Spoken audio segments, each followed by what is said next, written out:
y también el primer grupo que vamos a ver de antimicrobiano, que es el de los beta-lactámicos. Un segundito y ahora continúo.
Disculpen que me habían tocado justo el timbre. Entonces les estaba diciendo, hoy vamos a empezar a ver un poco rápido así la introducción a lo que ustedes van a ver en este parcial, ¿está? En este parcial nosotros nos vamos a dedicar a estudiar todas las drogas que se usan para el tratamiento de infecciones. Ahora, nosotros cuando hablamos de infecciones, podemos hablar de una infección por bacterias, una infección por virus, una infección por hongos, o sea, depende, ¿no? Entonces de ahí sale el nombre que se les da a las drogas, como antibacterianas, antimicóticas, antivirales, antiparasitarias. En este parcial nosotros nos vamos a dedicar al estudio de las drogas que se usan para las infecciones bacterianas, o sea, antibacterianos, ¿está?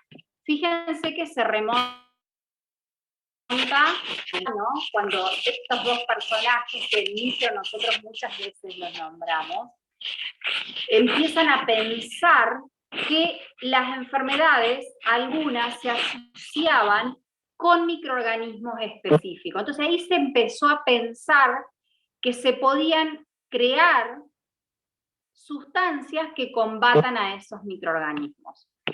Entonces surgen así los antimicrobianos. Ustedes van a ver en el resumen que yo les voy a mandar que hay una clasificación que es en pocos selectivos. ¿Qué quiere decir? Que les cuesta seleccionar entre la célula del huésped y la célula del microorganismo, ¿no? Entonces, si no saben elegir, si les da lo mismo mi célula que la célula de la bacteria que me está infectando, yo no los podría usar sistémicamente, ¿no? Y ahí aparecen como ejemplo los antisépticos y los desinfectantes que ustedes lo estudiaron en micro, ¿sí? Que la diferencia, decíamos que los antisépticos los usábamos en tejido vivo, pero no sistémicamente. Y los desinfectantes sobre objetos inanimados. Y después están los que sí saben elegir, los que sí saben diferenciar entre la célula del huésped y la del microorganismo. Entonces son los que nosotros vamos a poder usar sistémicamente, ¿está? Y ahí aparecen los antibióticos y los quimioterápicos, que la gran diferencia entre ellos es el origen. El quimioterápico es de origen sintético, hecho en laboratorio. El antibiótico es de origen natural. El antibiótico es una sustancia que se saca de ciertos microorganismos y sirve para combatir a otros. Por ejemplo, la famosa penicilina que nosotros habíamos visto como ejemplo en el primer parcial. Decíamos, es un antibiótico, es de origen natural, porque es un producto que se saca de un hongo y sirve para combatir cierto grupo de bacterias, ¿está? Entonces, la diferencia es de origen natural y este es de origen sintético, pero ambos se pueden usar sistémicamente porque saben hacer esa diferenciación entre la célula del huésped y la célula del microorganismo. Esto los van a tener que estudiar como tema complementario cuando vayan a rendir el final. Ahora en este parcial entran estos. Los antibióticos y los quimioterápicos tienen especificidad. ¿Eso qué significa? Que tienen la capacidad de actuar sobre determinados microorganismos. O sea, no es que me sirven para cualquier cosa, son específicos para determinado microorganismo. Tienen potencia. ¿Qué significa? Que pueden actuar a bajas concentraciones. ¿Se acuerdan que ser muy potente es que puede actuar con bajas concentraciones? Y tiene una toxicidad selectiva. ¿Qué significa? Que son altamente tóxicos para el microorganismo, pero con una muy baja toxicidad sobre nuestras células, sobre las células del huésped. Entonces, estos son los que nosotros vamos a ver en este parcial, cómo utilizarlos, en qué casos, con qué dosis. Estos antibióticos y quimioterápicos, una de las cosas que le vamos a estudiar a cada grupete es el espectro. Cuando nosotros decimos espectro, nos referimos a qué microorganismos son sensibles.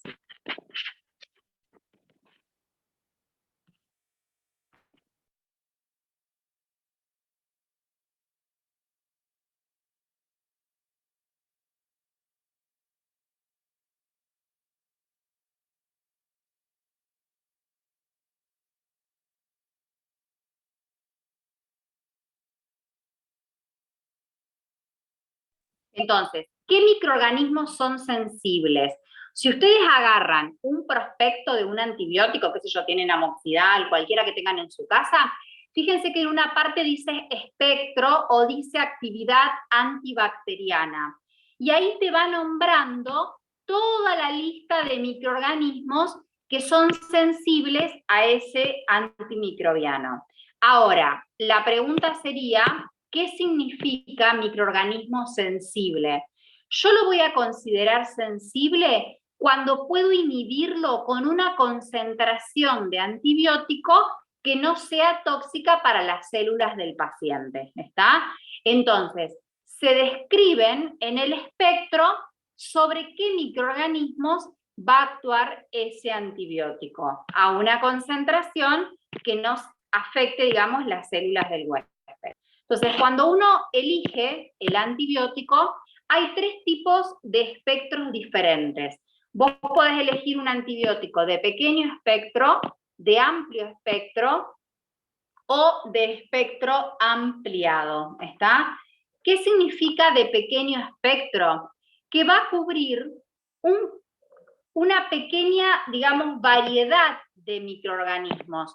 No se refiere a poca cantidad de bacterias, sino a poca variedad, ¿está? Entonces, cuando yo, por ejemplo, utilizo una penicilina, la penicilina es un típico ejemplo de un antibiótico de pequeño espectro, porque cuando nosotros leamos el espectro van a ver que la penicilina actúa sobre estreptococos, algunos estafilococos, treponemas, fusobacterias y actinomices, y no mucho más. O sea, si yo pienso en la millonada de microorganismos que estudiamos en micro, cuando leo lo que cubre la penicilina, es bastante pequeño su espectro.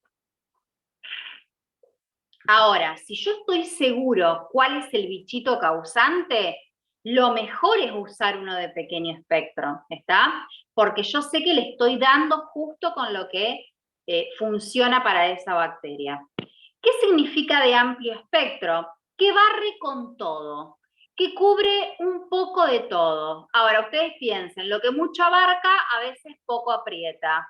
Y además, pensemos que si es de amplio espectro y barre con todo, ojo mi flora bacteriana, ojo mi flora intestinal, probablemente termine con diarrea o aún con una candidiasis, porque acuérdense que cuando uno barre la flora, empiezan a aparecer los saprófitos, los aprovechadores como la cándida, ¿está? Entonces, muchas veces cuando uno no sabe cuál es el agente causante de la infección, probablemente se usen antibióticos de amplio espectro, pero si sabemos cuáles son los bichitos causantes, lo mejor es dar uno de pequeño espectro, un antibiótico que cubra a esa bacteria. Nosotros en la boca generalmente sabemos cuáles son las bacterias causantes de las infecciones.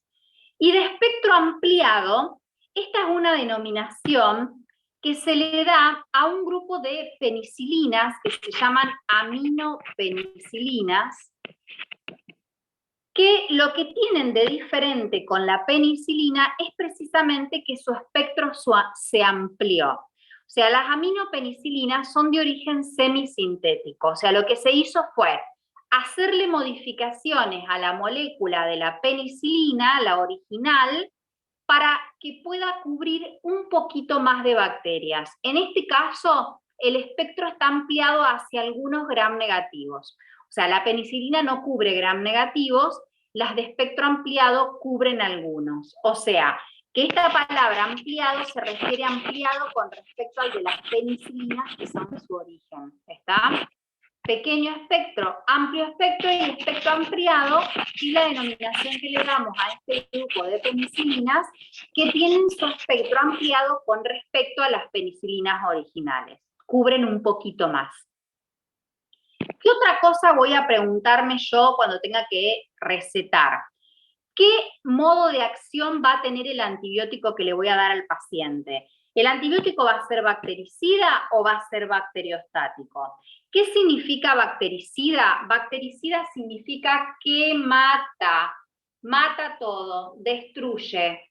En cambio, bacteriostático significa que le va a frenar el crecimiento y la bacteria va a quedar a merced del sistema inmune del paciente para que sea destruida. O sea que yo acá necesito colaboración del sistema inmune del paciente. Si mi paciente recibió un corticoide, yo del sistema inmune no puedo esperar nada. Por eso se acuerdan que en el parcial pasado decíamos, si el edema que mi paciente tiene es por una infección, el corticoide tiene que estar acompañado de un antibiótico que sea bactericida, que mate, que destruye, no de uno que sea bacteriostático, porque el bacteriostático solo inhibe el crecimiento de la bacteria y necesita ayuda del sistema inmune del paciente, ¿está? Entonces, un paciente con buen estado sistémico puede recibir un antibiótico bacteriostático tranquilamente. Un paciente que no tiene buen estado sistémico, no dudo, y sí o sí voy a tener que elegir uno que mate, que destruya todo, que sea bactericida. Entonces, cuando recetemos, yo me tengo que fijar qué bichito es el causante de la infección, pensar así en el espectro. Si el antibiótico que yo pretendo darle cubre en su espectro a ese bicho. Después pensar si es bactericida o bacteriostático, relacionarlo con el estado sistémico actual de ese paciente. ¿Puedo darle un bacteriostático si justo lo que yo elegí es bacteriostático? O si elijo un bactericida de entrada, mucho mejor. Ya me aseguro la muerte del microorganismo. ¿Está? Otra cosa que me voy a preguntar cuando tenga que elegir el antibiótico es si el antibiótico es tiempo dependiente o concentración dependiente. Todo esto, chicos, está en el resumen que yo les voy a mandar, todas las definiciones. ¿Qué significa tiempo dependiente o dosis dependiente? Este tipo de antibióticos, para lograr un buen efecto sobre las bacterias, necesitan tiempo, como la palabra te dice, necesitan varias dosis, necesitan ir de a poco, ¿sí? Generando una concentración estable en ese sitio de la infección para asegurarme que ellos puedan destruir al microorganismo. Por lo tanto, cuanto más tiempo pase, cuantas más dosis vayan pasando, mayor va a ser el efecto sobre las bacterias. Por eso, cuando uno receta un antibiótico que tiene esta característica, como las penicilinas, nosotros ¿qué le decimos al paciente? Mira que el flemón no se te va a ir con la primera toma. ¿Por qué? Porque nosotros ya sabemos que las penicilinas son tiempo dependientes, o sea, a medida que vayan pasando dosis sucesivas, mayor va a ser el efecto que se logre. En cambio, cuando el antibiótico es concentración dependiente, ¿qué significa?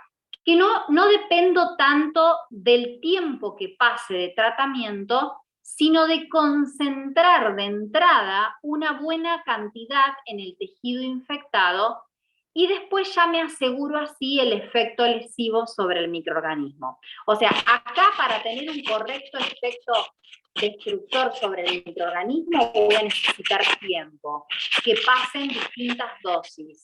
Acá, si yo logro de entrada una buena concentración, por eso a veces usan dosis de carga acá, yo ya me aseguro el efecto destructor sobre el microorganismo y después, si el paciente se llega a olvidar alguna toma, no va a pasar nada, porque yo ya concentré de entrada.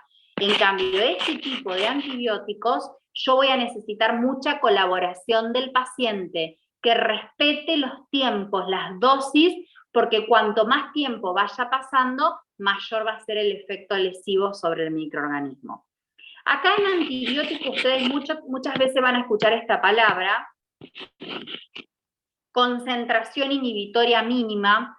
¿Por qué? Porque los laboratorios, cuando están investigando un nuevo antibiótico, que ahora la verdad hace muchísimo tiempo que no salen antibióticos nuevos, una de las cosas que evalúan, que buscan, es cuál es la concentración inhibitoria mínima. O sea, ellos agarran un cultivo, lo dividen como si fuera un tablero de ajedrez y van probando distintas concentraciones hasta que llegan a una que ya logra inhibir el crecimiento de la bacteria. Entonces a esa se le llama concentración inhibitoria mínima. Las dosis que los pacientes reciben pretenden lograr en el plasma y en el sitio de la infección más que esto, porque esto sería la mínima. Por lo menos 4 veces más es lo que nosotros intentamos lograr en plasma y en el sitio de la infección, 4 veces la SIM, la concentración inhibitoria mínima, para asegurarnos el efecto antibiótico. ¿Está? Esto se determina en un cultivo. Bien, entonces nosotros para elegir el antibiótico vamos a considerar qué bicho está causando la infección, dijimos, voy a pensar si le voy a dar un bactericida o un bacteriostático, voy a pensar en el espectro, voy a pensar en si es tiempo dependiente o concentración dependiente. Y otra de las cosas es también si el antibiótico que elijo tiene efecto post-antibiótico. Si ustedes leen después en el resumen que yo les voy a mandar, la definición de efecto post-antibiótico dice que persiste el efecto lesivo sobre las bacterias aun cuando en plasma las concentraciones estén por debajo de la CIM. Fíjense, esto es concentración plasmática. En plasma, fíjense, tengo menos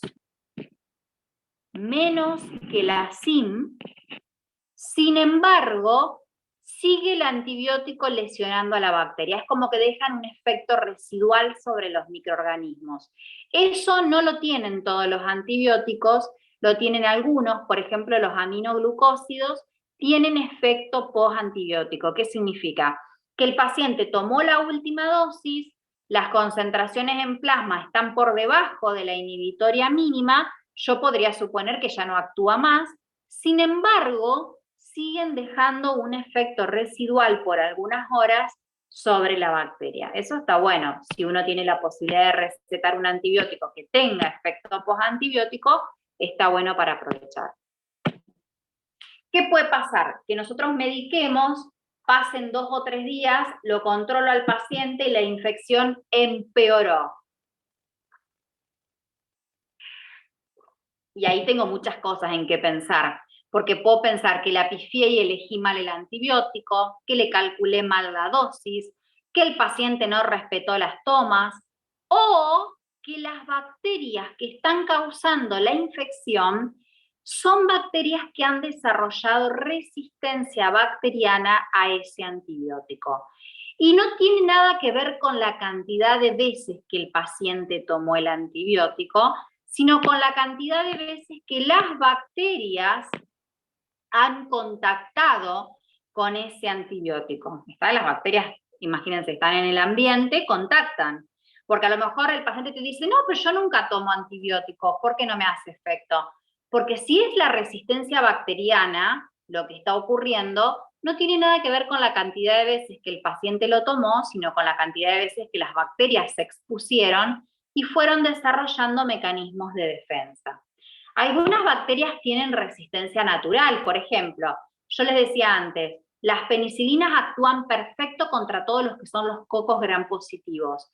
Sin embargo, el enterococo nunca pudo ser destruido por las penicilinas, tiene una resistencia que es natural. O lo que puede pasar es que la bacteria en algún momento sí podía ser destruida por ese antibiótico y con el tiempo, con la exposición, fue aprendiendo formas de defenderse y adquirió la famosa resistencia. Si esa resistencia es cromosómica, ¿qué significa? Que al adquirir la resistencia, la bacteria modifica su ADN, muta. Por lo tanto, cuando tenga una bacteria hija, van a ser resistentes. O sea, la resistencia cromosómica se transmite en sentido vertical, de una bacteria a la bacteria hija. ¿Por qué? Porque la bacteria sufrió una mutación de su genoma y lo va a transmitir a cualquier bacteria que tenga hija. En cambio, cuando la resistencia es extracromosómica, es como que una bacteria le contagia a otra la resistencia, pero no modifica su genoma, no muta, por lo tanto es solo una transferencia horizontal de bacteria a bacteria, ¿está? Puede ser por transducción, ahí generalmente suele participar un bacteriófago, ¿está? Que lleva de un lado al otro los determinantes de resistencia, puede ser por transformación, puede ser por conjugación, que es cuando intervienen los pilisexuales. Entonces, distintos tipos de resistencia. Lo que a mí me interesa para el parcial es pensar de qué manera uno puede disminuir las posibilidades de resistencia. Y ahí tengo que pensar, para disminuir en el tiempo la posibilidad de resistencia bacteriana, en primer lugar, la utilización apropiada del antibiótico. ¿A qué me refiero? Más que apropiada, oportuna sería la palabra. La utilización oportuna. ¿Qué quiere decir? Indicarlo solo si es necesario. ¿Por qué? Porque los pacientes a veces les duele, por ejemplo, una muela y ¿qué hacen? Van directo a la farmacia. Y de la farmacia se van con un combo. Ese combo es el ketorolac y la amoxicilina. Se van con todo eso. Y en la mayoría de los casos, la amoxicilina se la están llevando al pedo, discúlpenme la palabra. ¿Por qué? Porque el dolor de una pieza dentaria no necesariamente significa que haya infección, sino que lo más probable es que sea por inflamación. ¿Se acuerdan que decíamos que la pulpa se inflama, choca contra las paredes rígidas de la dentina y el paciente empieza a sentir esa especie de melate, te dice? Cuando es por inflamación, que es la famosa pulpitis, por más que tome amoxicilina, no le va a hacer nada, porque acá lo que el paciente necesita es la intervención del odontólogo, que descomprima, y la única manera de descomprimir esa pulpa es abriendo la cámara pulpar, haciéndole un tratamiento de conducto. Bueno, o en lo peor sacarle la muela, ¿no? Pero ningún antibiótico le va a solucionar una inflamación del tejido pulpar. Entonces, utilización oportuna significa eso. Que a mi paciente le duela algo no necesariamente significa que necesite un antibiótico, ¿está? Saber evaluar. Si necesita un antibiótico es porque esa pulpa ya tuvo una muerte pulpar. Porque yo le toco, le hago percusión vertical y el paciente pega un salto, o sea, ya hay una infección en el ápice. Si no, en general, o tiene un flemón, o tiene la cara hinchada, bueno, yo ahí ya me doy cuenta y le doy el antibiótico. Después, otra de las cuestiones es elegir correctamente el antibiótico, porque si las bacterias que son causantes son estas y yo le estoy dando un antibiótico para otro tipo de bacterias, la verdad que no estoy ayudando en nada. Lo único que estoy haciendo es exponer innecesariamente a las bacterias al antibiótico para que aprendan a defenderse y hagan resistencia.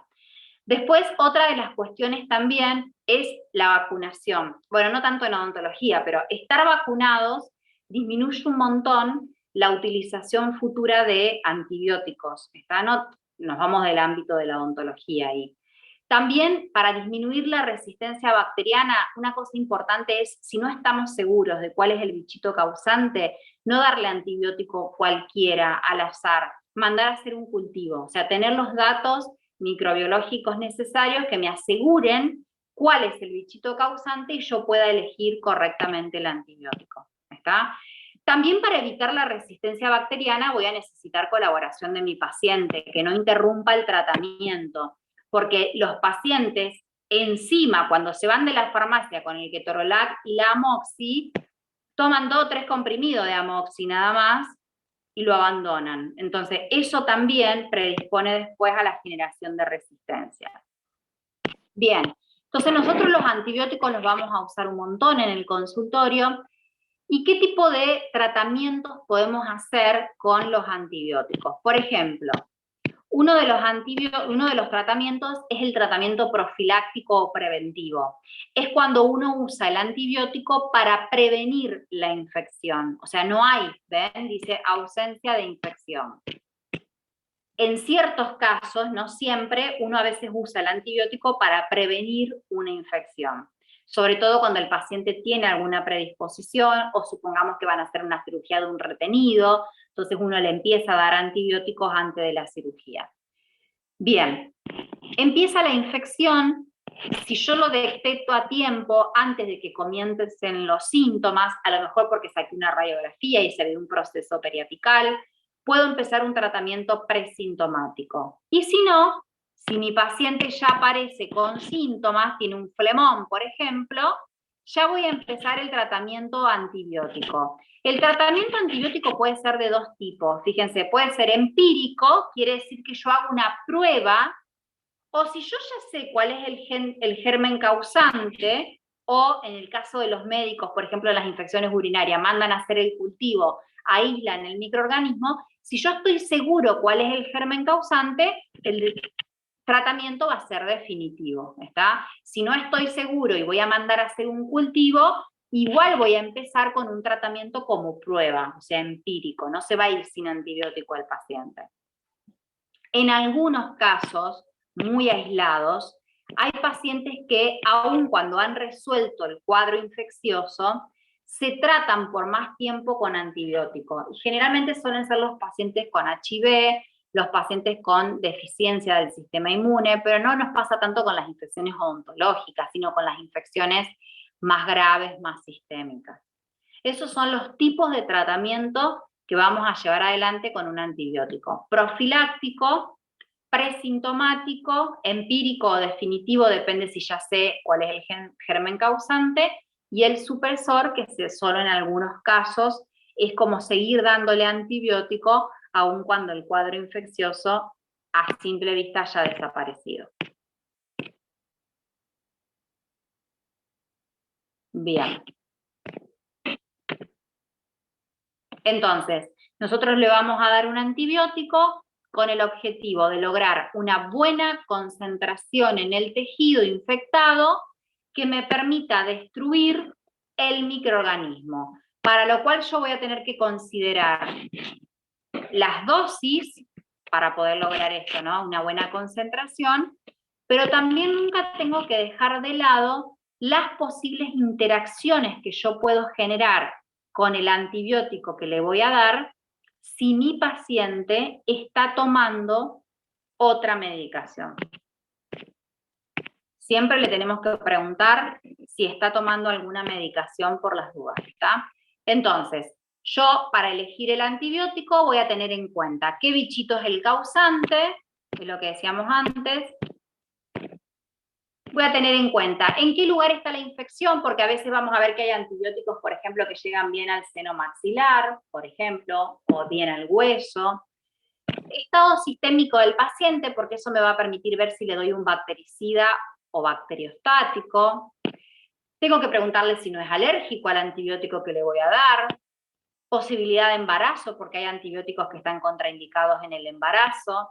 Y también preguntar su función renal y hepática, porque el antibiótico se tiene que metabolizar, se tiene que excretar. Y después voy a tener en cuenta, una vez que elija el antibiótico, si es bactericida o bacteriostático, el espectro, su farmacocinética, o sea, si lo voy a dar por vía oral o si solo viene para inyectar, si se metaboliza, si no. Y lo que les vuelvo a decir, las posibles interacciones con otros medicamentos que el paciente pueda estar recibiendo en este momento. Entonces hay un montón de cosas que tenemos que tener en cuenta. Y también tener en cuenta que a veces, como no todos somos genéticamente iguales, la respuesta al antibiótico puede variar, no porque la bacteria sea resistente, sino porque hay una variación del paciente, o sea, no todos los pacientes van a responder siempre igual, incluso un mismo paciente puede en diferentes situaciones responder diferente a ese antibiótico que yo le estoy dando, ¿está? Esto tiene que ver con la genética, con su peso, su talla, la edad, con su estado renal y hepático, con interacciones con nuestros fármacos. Todo esto influye en la respuesta que nosotros vamos a lograr, ¿está? ¿Lograré lo que quiero con el antibiótico o no? Eso va a depender de todo esto. Bien, ahora en cualquier momento se va a cortar. A veces vamos a poder también recetar combinaciones de antibióticos, o sea, más de uno, a lo mejor 2 al mismo tiempo. Si yo voy a combinar 2 antibióticos, la idea es que me den por resultado un sinergismo. Sinergismo significa que con ambos yo estoy logrando algo mejor. Cuando yo combino 2 bacteriostáticos, el sinergismo se llama de suma. Cuando yo combino 2 bactericidas, el sinergismo se llama de potenciación. Nunca debo combinar un bacteriostático con un bactericida, porque si yo combino un bacteriostático con un bactericida, el resultado es un antagonismo. ¿Por qué? Porque el bacteriostático frena el crecimiento de la bacteria y el bactericida actúa en fase de crecimiento. O sea, el bactericida necesita engancharla a la bacteria cuando está creciendo.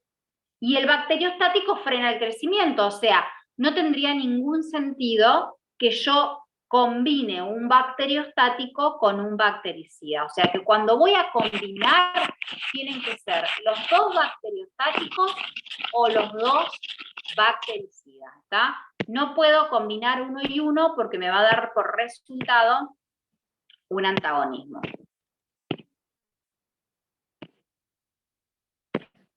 Bien. Vamos a hacer un ejemplo hoy, después la próxima clase ya viendo, vamos a ver los beta-lactámicos, vamos a hacer ejemplos de prescripción con el antibiótico, pero quiero que hoy veamos un ejemplo.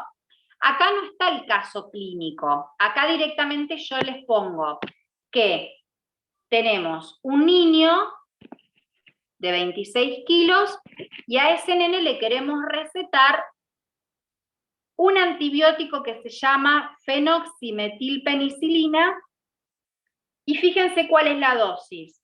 Las penicilinas, las dosis se expresan en unidades internacionales. La dosis es 50.000 unidades internacionales por kilo por día, porque es un niño, es una dosis ponderal, cada 6 horas por 7 días. Esto y esto es lo que yo me tengo que aprender. ¿Qué quiere decir? A mí me van a dar un caso clínico, yo lo voy a leer y en base a ese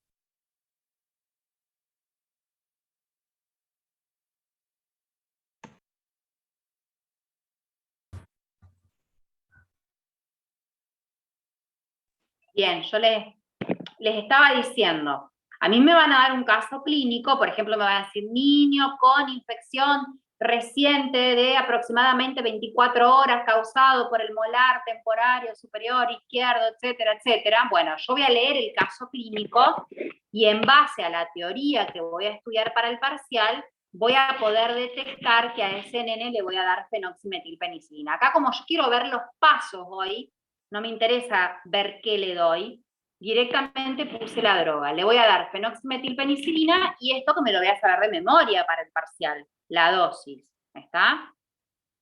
Bien, ¿cómo voy a empezar esta prescripción? Fíjense que esa dosis está por kilo, pero mi paciente no pesa eso. Vamos por parte, no se enloquezcan mirando todo, ¿no? Fíjense que yo puse acá penicilina B, que es el otro nombre que se le puede dar a la fenoximetilpenicilina. Pongo la dosis, esto me lo voy a saber de memoria el día del parcial, y el primer paso que yo tengo que hacer es ajustar la dosis al peso de mi paciente. ¿Se acuerdan que antes yo había puesto que pesaba 26 kilos? Entonces, fíjense, dice 50.000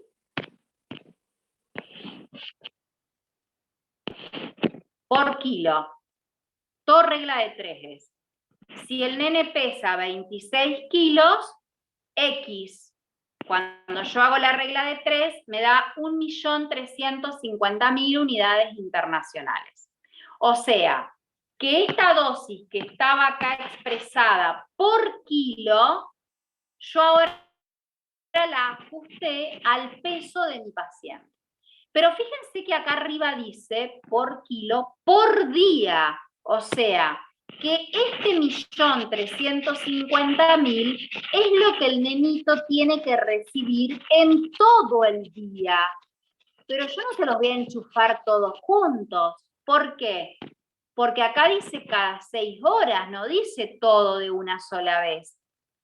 Por lo tanto, yo tengo que pensar, si lo toma cada 6 horas, ¿cuántas veces lo toma? Lo toma 4 veces. Si lo toma cada 8 horas, lo toma 3 veces. Si lo toma cada 12 horas, lo toma 2 veces.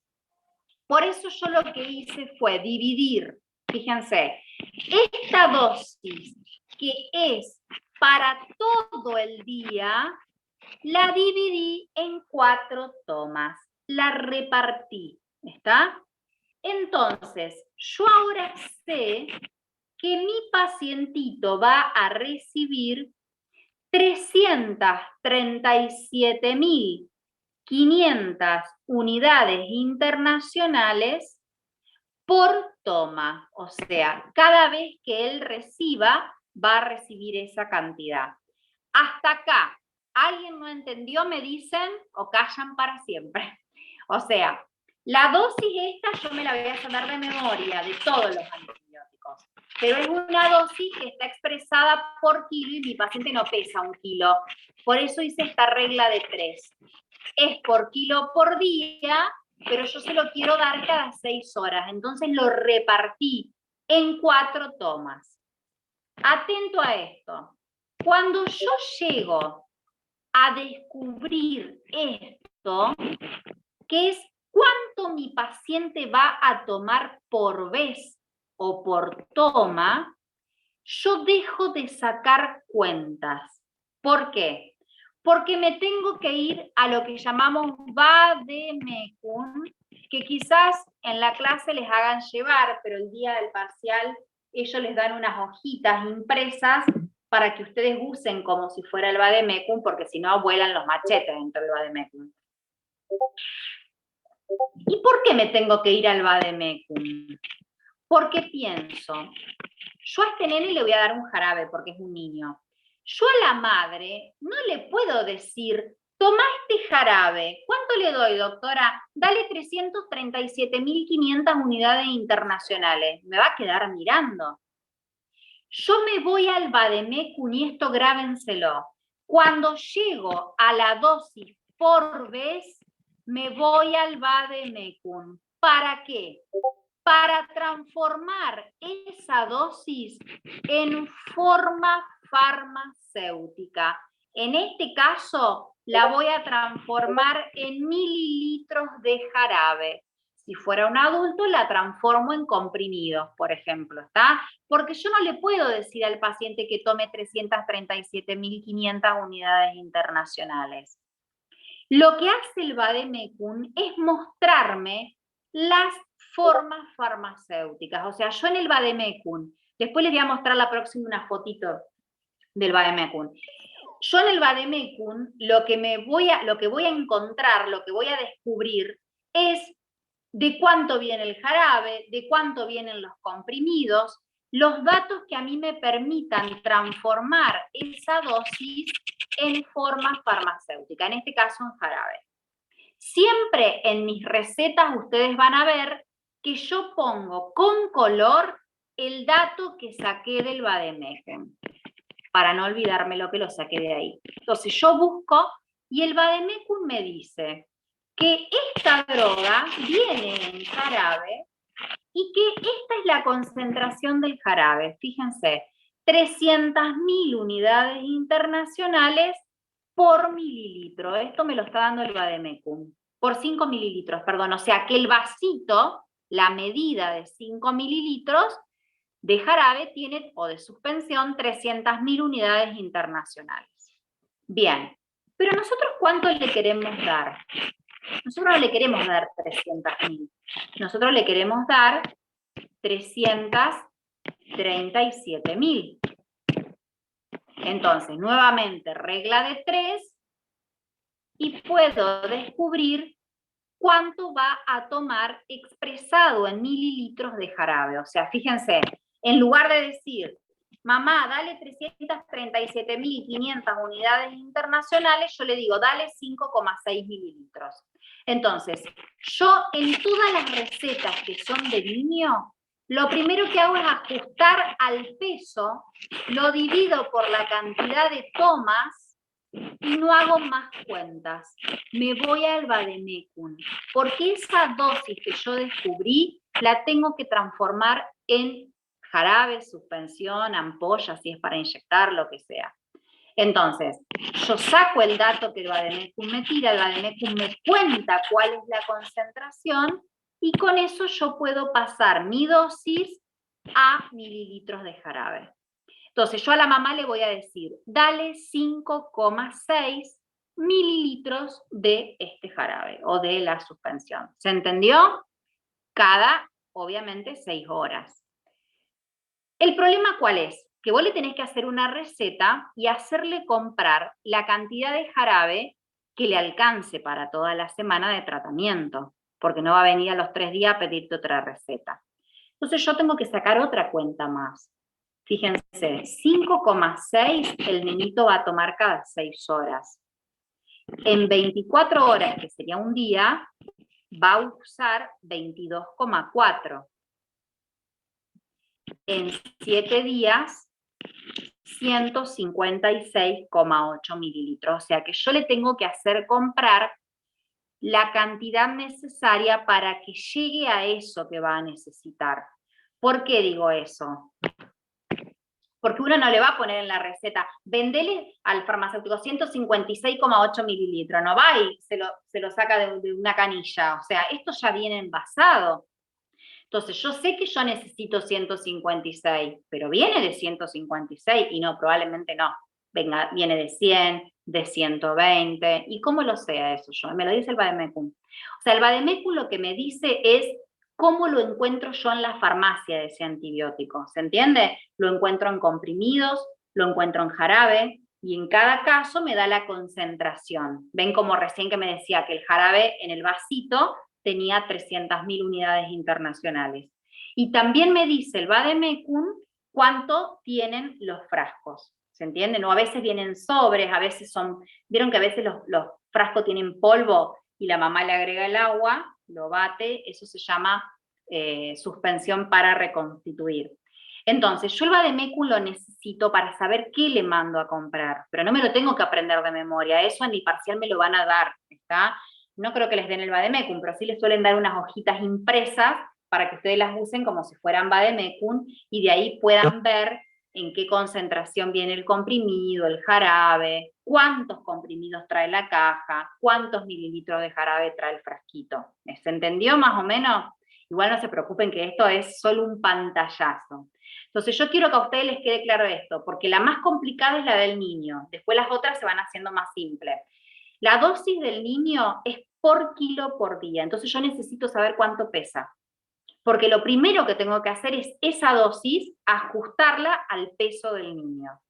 Por kilo, por día. Una vez que yo llego a saberlo, lo tengo que dividir, fraccionar en la cantidad de veces que lo va a recibir en el día. Si es cada 12 horas, lo divido por 2. Entonces yo ahí sé realmente cuánto va a recibir mi paciente en cada toma. Una vez que yo llego a descubrir eso, esto, chicos, se hace así. Yo voy a la pediatra de mis hijos, que tiene 70 años, y te saca la cuenta con la calculadora. No hay otra. En los niños es así. Una vez que vos llegaste a saber cuánto le vas a dar por vez, por toma, ahí sí te fijas en el Vademecum qué concentración trae ese jarabe. ¿Por qué? Porque igual a madre se lo tenés que decir en mililitros de jarabe. No se lo podés decir en unidades internacionales. ¿Está? Entonces, cuando uno termina de hacer toda esa cantidad de cálculos terribles, recién ahí se hace lo que es en sí la receta, lo que le va a llevar, se va a llevar la mamá en la mano, ¿está? La receta tiene un montón de pasos que después los vamos a ver, el recetario, ¿no? Pero bueno, en esta receta, fíjense, ¿yo qué le mando a comprar? Le mando a comprar fenoximetilpenicilina o penicilina B, porque se llama de las dos maneras, y ven que yo hago esto. Yo les decía, yo siempre pongo en color lo que saqué del Vademecum. Ustedes no lo tienen que hacer así, lo hago para que ustedes lo fijen en su cabeza. Porque yo al lado tengo que ponerle al farmacéutico qué concentración tiene el jarabe que yo elegí. ¿Por qué? Porque como nosotros no podemos recetar la marca, tenemos que poner el nombre genérico, yo me tengo que asegurar que el farmacéutico le venda cualquier marca, pero que tenga esa concentración, porque si no me va a cambiar toda la dosis. Y después abajo pongo cuánto quiero que le vendan. ves que en este caso yo me fijé y en el Vademecum Bio venía en polvo para preparar la suspensión. Como nosotros necesitábamos 156, yo tuve que poner que necesitaba 2 envases, porque con cada uno se forman 100 nada más. Le va a sobrar, obviamente. Las indicaciones en general se hacen en un papel aparte, porque eso va para la mamá. Bueno, y ahí le indicaríamos tomar tantos mililitros cada 6 horas por 7 días. No me quiero complicar tanto.